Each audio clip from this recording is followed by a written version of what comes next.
아까 그 차가 네. 북한 차라고 하신 거 저는 그건 동의할 수 없어요. 북한 차죠. 북한에서 어떻게 지금 이제 북한 차입니까? 지금 이번에 올림픽을 우리가 열었는데. 이번에 이 계기라는 건 제가 봤을 때 북한의 어떤 정세 변화가 있는 것이 거의 전 맞다고 보는 게 이번에 북한이 보인 태도가 저는 오히려 너무 전향적이라서 저는 그런 생각이 너무 드는 거예요. 바뀌었기 때문에. 그러니까 우리가 생각해 보면 한두 달 전까지만 하더라도 네. 예를 들어 한 달 전에 현송월 씨 올 때만 하더라도 네. 그 사람들이 뭐 미소를 띠고 온다는 아니 지적이 아니라 근데 굉장히 너무 안 고맙다고 바뀌었을 봤어요. 때는 안 바뀌었다고 문제고 바뀌면 바뀌었다고 문제고 이러면은 우리 아무것도 한 발짝 그런데 못 나가는 북한이 거 급격한 아닙니까? 정세 변화를 보였을 때는 예, 저는 문재인 대통령을 상가로 오랜만에 다시 한번 문재인 대통령 상한가 이준석 회장님. 저는 김세연 의원을 꼽았습니다. 자유한국당 김세연. 바른정당에서 자유한국당으로 간 네, 김세연 의원. 네. 일단 문재인 대통령은 이해가 돼요. 지금 뭐 올림픽 치르면서 상한가죠. 남북 분위기 좋아지면서. 그렇습니다. 이제 문재인 대통령이 뭐 대선 때도 늘 이야기했고 대통령이 취임하고도 한반도 운전자론을 계속 이야기를 했습니다. 예, 예. 그런데 이제 문재인 대통령이 운전하는 그 차에 예. 북한도 미국도 잘 안 타려고 했습니다. 내 차가 좋으니 내 차를 타라. 오히려 이런 이야기를 했죠. 그렇죠. 그래서 실제로 이제 문재인 대통령은 좀 소외되고 북한은 이제 흔히 통미봉남이라 해서 미국하고 통하고 남한하고는 별로 뭐 대화 안 한다. 네, 이런 태도였는데 갑자기 올림픽이라는 근사한 차를 대통령이 딱 운전을 하니까 미국도 타고 북한도 타고 네. 안 탔으면 좋겠다 하는 아베도 와서 탔죠.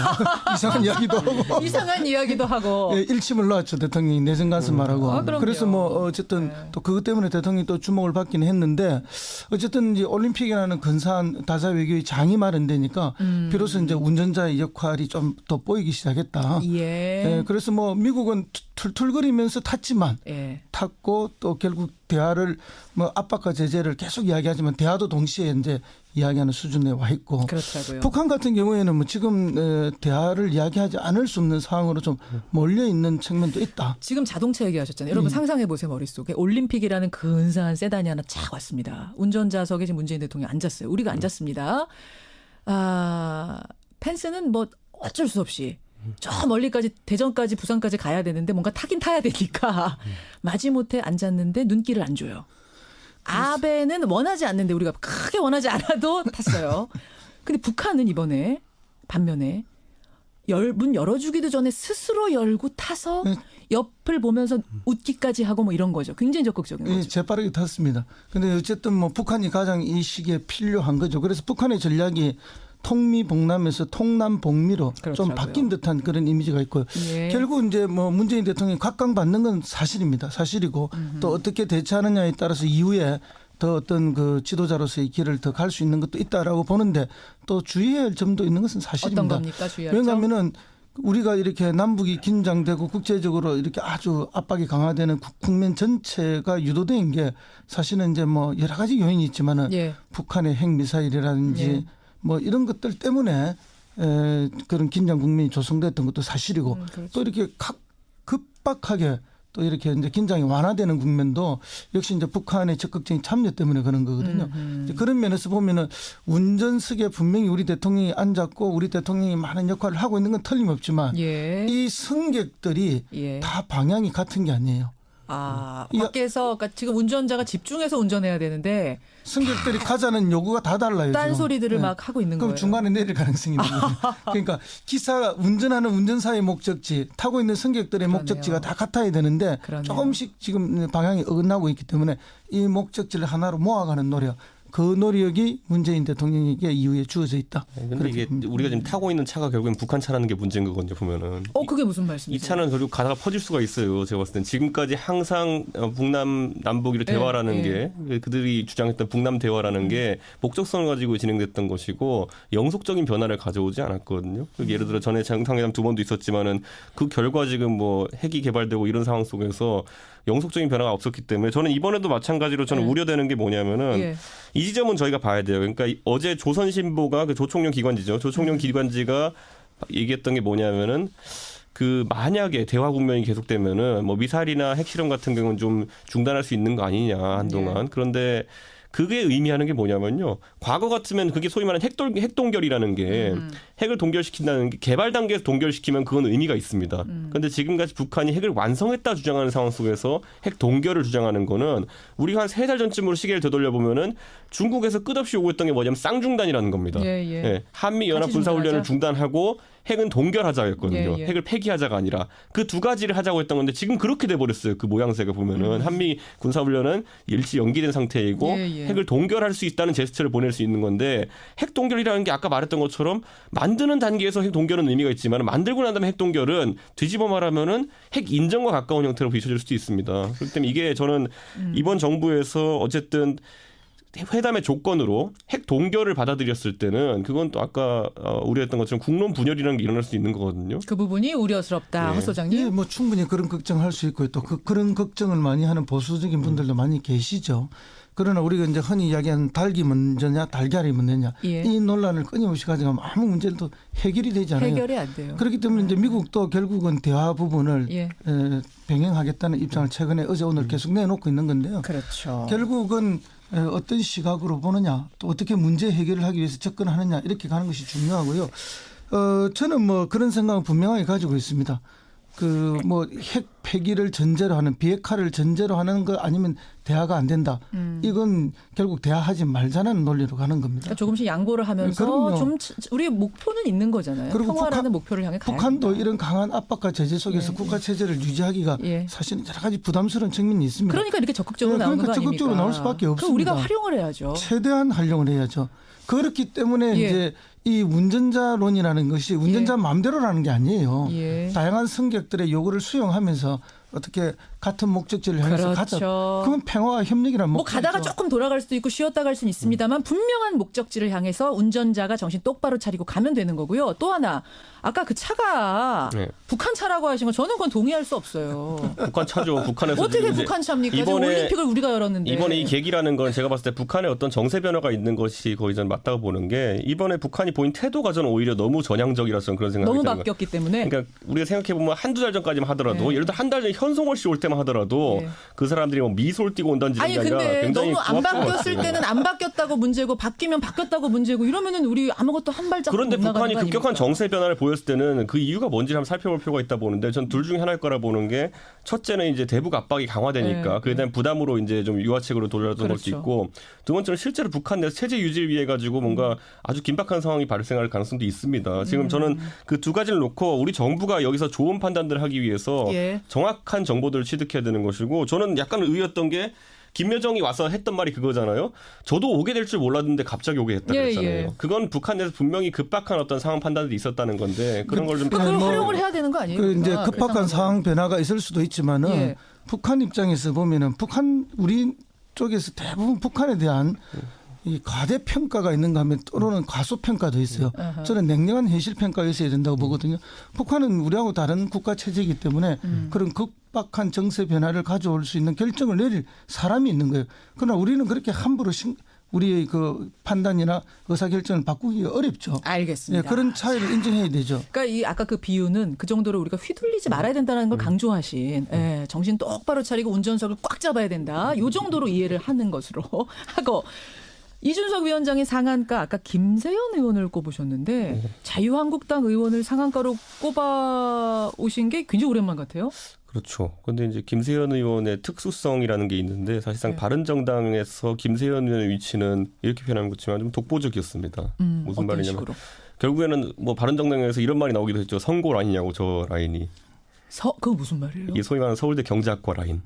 그러니까 유승민 대표로 이해훈, 이어지는. 김세연으로 이어지는. 정말 그러고 보니까 다 같은. 네, 그 서울대 네. 경제학과의 선골 라인이 아니냐 하면서 실제로 바른정당 내에서 그분들이 실제로 대표, 원내대표, 정책의장 다 하셨잖아요. 다 했네요. 보면은. 예. 그러니까 결국은 그 상황 속에서 김세연 의원이 결국에는 뭐 지역구 사정 때문에 부산 금정구 사정 때문에 이제 자유한국당 복당했는데 문제는 이제 최근에 이제 기사 나오는 것들이 김세연 의원의 부산시장 출마설이 이제 이게 나오고 있거든요. 그건 제가 아는 김세연 의원의 성격이라면은 예. 그분은 이런 거 아닌데 만약 생각이 조금이라도 없거나 아니면 이런 뭐 뒷얘기 없으면은 예.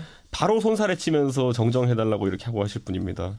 그러니까 분석 기사만 나도 그거 아니에요. 바로 정정해 주세요. 이렇게 뜻을 밝힐 굉장히 정도로. 철저한 분이기 때문에 예. 근데 최근에 그런 시그널이 좀 없고 오히려 이제 출마에 대한 함합평들이 이제 올라오는 걸 보니까 저는 이게 자유한국당에서 실제로 김세연 의원을 출마시키는 의도가 있는 것 같다. 본인도 오케이 한 것 같다. 그렇죠. 왜냐하면 우리 익히 알지만 홍준표 대표와 서지방수 시장 같은 경우에 둘 간에 좀 약간 예. 소원한 관계가 있었다고 최근에 풀린 것처럼 보이지만은 예. 홍 대표가 좀 뒤끝이 있는 분이기 때문에 그게 풀렸다고 해가지고 끝까지 풀리진 않을 것 같습니다. 그래서 그래요. 그런 지점도 있고 두 번째로는 또 그에 비해서 박민식 의원이라든지 대안 출마자들의 이야기도 나오고 있는데 예. 그에 대해서도 홍준표 대표가 굉장히 부정적인 반응들을 보이는 그게 보이거든요. 그런데 김세현 의원 같은 경우 또 아까 말씀드린 바른정당에서 특수한 위치에 있기 때문에 그분이 출마한다 그러면은 예.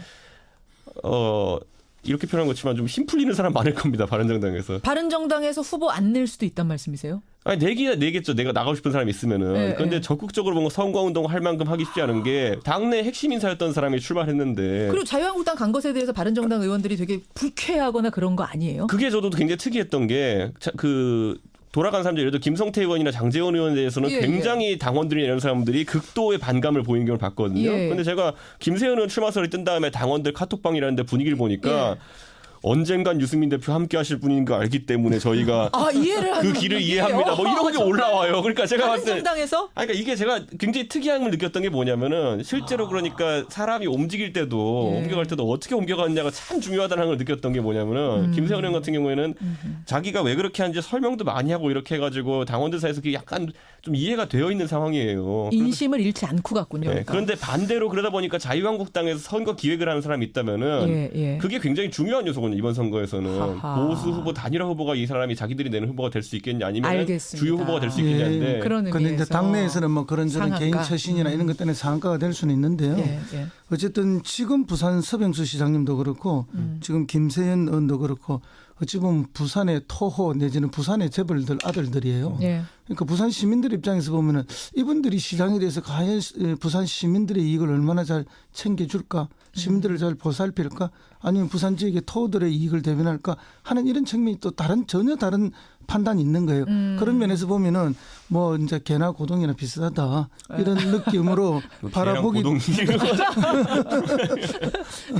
제가 뭐 갑자기 좋은 어폐류를 이야기해서 죄송합니다만, 그래. 이제 결국은 뭐 당내에서 이렇고 저렇고 뭐 이런 이야기들은 충분히 판단할 수 있고 또 재미나는 이야기 있을 수 있지만은 시민들의 입장 보면은 누가 더 시민들의 이익을 대변해 줄 수 있는 그런 어떤 토양과 품성을 가진 후보일까? 민주당은 누가 후보 나옵니까? 뭐 민주당은 부산시장? 여러 명이 지금 이야기가 얘기가? 되고 있습니다. 누구요? 예, 뭐 오거돈 후보도 있고, 오거돈. 예, 또는 뭐 지금 현직 장관 김영춘 장관 이야기도 김영춘 있고, 장관. 또 다른 뭐 분들도 이야기가 있는데 아직은 오리무중인 것으로. 오리무중이에요. 제가 지난번에 그 남경필 지사가 이제 의원 하시다가 때려치고 이제 남경필 그 경기도지사 후보로 나갈 때 예, 예. 그때 당내에서 중진들이 거의 반협박적으로 남경필 지사 이제 몰아붙이는 걸 봤거든요. 뭐 네가 젊은 나이에 이제 정치 시작해서 당에서 받는 혜택이 많으니까 지금 예, 나가 선거에서 당을 돕고 그 분위기가 저는 안 봐도 지금 약간 느껴집니다. 김세현 의원에 대해서. 그러니까 뭐냐면 결국에는 이 새누리당이라는 조직, 자유한국당 조직의 특성이 뭐냐면요. 예. 평소에는 이제 소장파라고 하는 분들한테 큰 혜택 주지 않고 하다가 선거 때 급해지면 약간 중도 세체가 강한 그분들한테 자꾸 역할을 지우려고 합니다. 그 당시 보면 그래서 중도. 남경필, 원희룡 소장파. 이분들 보면 전부 다 그분들 3선씩 하고 4선씩 하고 이런 분들이기 때문에 예. 그 당시에 전부 다 국회에 남아가지고 원내대표 하고 싶고 이랬던 분들이거든요. 근데 강제로 거의 이제 지방선거에 출마시켰거든요. 보면은 그런 것처럼 아마 김세현 의원도 그 다음 주자로서 그 다음 세대로서 당내 상당한 압력을 느낄 것이다. 알겠습니다. 오늘 굉장히 내용들이 뜨겁네요. 하한가를 가야 되는데 시간이 많지가 않아서 일단 누구 고르셨는지와 이유를 짧게 허 소장님. 저는 뭐 검찰을 또 한가로 골랐습니다. 또 올랐어요. 검찰. 왠지는 알겠습니다. 성범죄 문제 때문에. 그렇죠. 뭐 과거에도 뭐 그 성접대 검사, 벤처 검사, 스폰서 검사 이런 이야기 많았잖아요. 예. 근데 그때는 뭐 개인적 일탈처럼 이야기했지만은 지금 보니까 이게 매우 검찰 내에 광범하게 퍼져 있는 조직의 하나의 아니, 그리고 문화처럼 돼 있는 게 성추행, 성폭행 이런 게 내부에서도 일어나고 어제 있습니다. 긴급 체포됐습니다. 현직 검사가 성범죄에 연루돼서 긴급 체포. 지금 내용이 어떤 건지는 피의사실 공표 문제 때문에 그런지 알려지진 않고 있습니다만 긴급 체포라 하면 이건 중대한 거예요. 아니, 일부 언론에서 이미 나왔던데요. 공표했어요, 그냥? 술자리에 가서 뭐 이렇게 술자리에 데려가서 입맞춤을 한 것으로 그 기사가 맞다면은 그래서 그 맞다면, 여검사는 뭐 네. 이미 직을 떠난 것으로 되어 있고, 그러니까 피해자가 상당한 피해를 호소했다는 것이고 그러니까 긴급 체포가 됐군요. 부장검사급이라는 것 자체가 이제 또 그럼 위계에 의한 거 아니겠습니까? 부장검사입니다. 그러면은. 그러니까 저는 그래서 이거는 이제 검찰의 내부적으로도 검찰 내부의 이런 뭐 권력 문화 때문에 그런 거기 때문에 내부 문화도 바꿔야 되지만은 검찰이 또 대국민적으로도 예. 절대 권력이지 않습니까? 예. 기소 독점권, 수사 독점권을 들고 그래서 검찰도 통제받는 권력이 돼야만 그리고 그런 제도 개선이 있어야만 내외부적으로 문화 개선이 가능하다 봅니다. 하한가 안 줄 수가 없네요. 검찰. 이준석 위원장.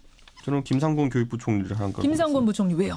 그러니까 이게 사실 선거에 있어서 우리가 이제 그 문재인 정부에서 가장 유명한 장관은 박상기 장관이고요. 이런 전 일 때문에. 법무부 장관. 예, 근데 그분은 이제 이슈가 되는 일들을 많이 이제 좀 뭐 손을 비트코인 대셨기 때문에 그랬던 발언이라든지 것이고, 이런 거? 예. 다만 이제 저도 이제 동네 가보면 카페나 이런 데서 가장 주요하게 언급되는 분은 또 김상곤 교육부 총리 교육 정책들입니다. 입시, 그러니까 입시 정책에 대해서 유치원 하신 방과후 말씀들. 수업 이런 거. 어제도 보면 뭐 서울 내신 수능 4등급이 서울대 가는 것이 뭐 그게 오히려 민주주의적인 것이다 뭐 이런 얘기도 영어 하시고. 4등급. 예. 그러니까 그게 그런 이야기가 이제 얘기 돌기 시작하면은 사실 입시는 공정성이거든요. 예. 첫째는 공정성이, 두 번째는 사람들이 좀 인정할 수 있어야 되는데 그 부분이 흔들리기 시작하면은 과연 문재인 정부의 교육 정책이라는 것의 지향점이 어디냐에 대해서 의심받게 되니까 알겠습니다. 좀 그런 부분 좀 그런 챙겨야 될 것 의미에서 같습니다. 그렇습니다. 다양성이 매우 중요하긴 하지만 공정성을 해쳐서는 안 되죠. 자, 그래요.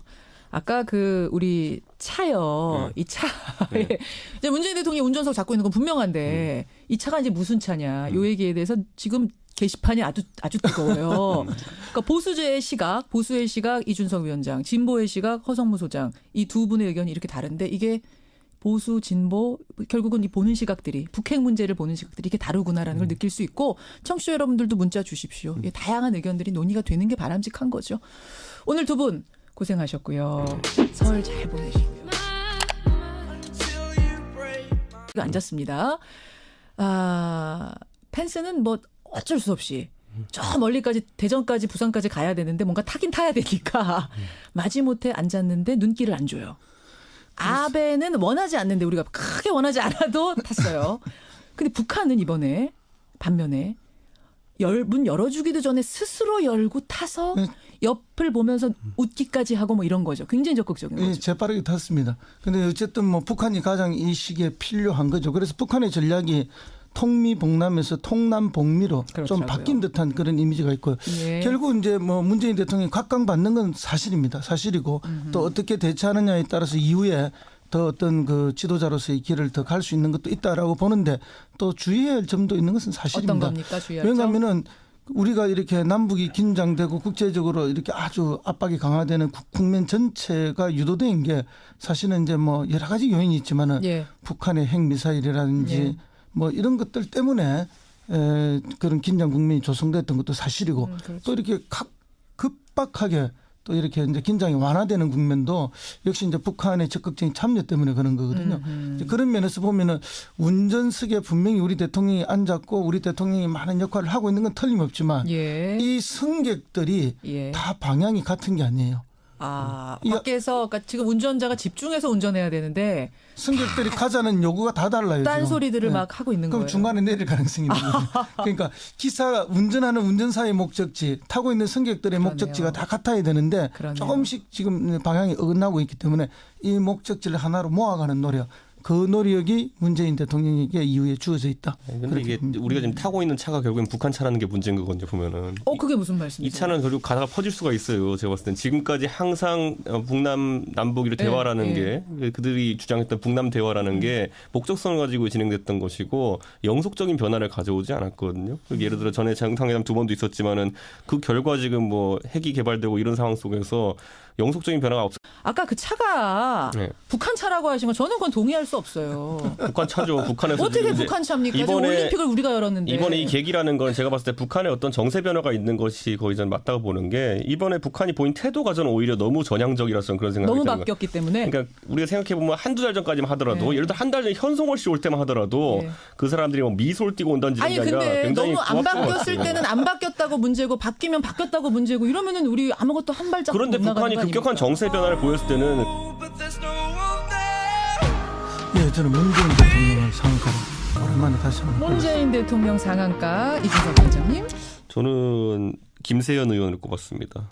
지금 자유한국당 김세연. 바른정당에서 자유한국당으로 간 네. 김세연 의원. 네. 일단 문재인 대통령은 이해가 돼요. 지금 뭐 올림픽 치르면서 상한가죠. 남북 분위기 좋아지면서. 그렇습니다. 이제 문재인 대통령이 뭐 대선 때도 늘 이야기했고 대통령이 취임하고도 한반도 운전자론을 계속 이야기를 했습니다. 예, 예.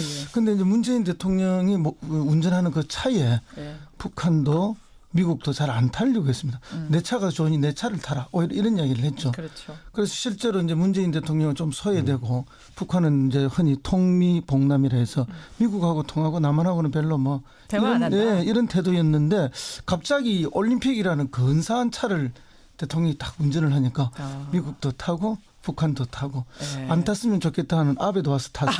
이상한 이야기도 하고. 이상한 이야기도 하고. 예, 일침을 놓았죠. 대통령이 내정 가서 말하고. 아, 그럼요. 그래서 뭐 어쨌든 네. 또 그것 때문에 대통령이 또 주목을 받기는 했는데 어쨌든 이제 올림픽이라는 근사한 다자 외교의 장이 마련되니까 비로소 이제 운전자의 역할이 좀 더 보이기 시작했다. 예. 예, 그래서 뭐 미국은 툴툴거리면서 탔지만 예. 탔고 또 결국 대화를 뭐 압박과 제재를 계속 이야기하지만 대화도 동시에 이제 이야기하는 수준에 와 있고 그렇다고요. 북한 같은 경우에는 뭐 지금 대화를 이야기하지 않을 수 없는 상황으로 좀 몰려 있는 측면도 있다. 지금 자동차 얘기하셨잖아요. 여러분 상상해 보세요. 머릿속에 올림픽이라는 근사한 세단이 하나 쫙 왔습니다. 운전자석에 지금 문재인 대통령이 앉았어요. 우리 그렇기 때문에 저는 이번에도 마찬가지로 저는 네. 우려되는 게 뭐냐면은 예.